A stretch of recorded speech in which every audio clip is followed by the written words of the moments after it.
Bakit ba ako mahirap? Madalas nating sinisisi ang mga bagay at tao sa paligid natin. Pero nakalimutan natin ang ating sarili na parte tayo kung bakit ganito ang kalagayan natin.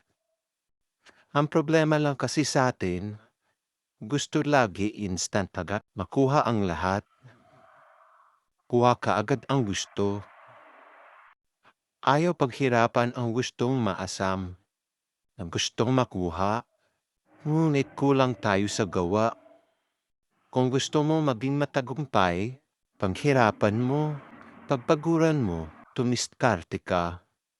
Ang kailangan mo ay massive action. Kung gusto mong yumaman, kumilos ka. Humakbang ka papunta sa tagumpay na gusto mo para makaalis ka sa sitwasyon mo ngayon.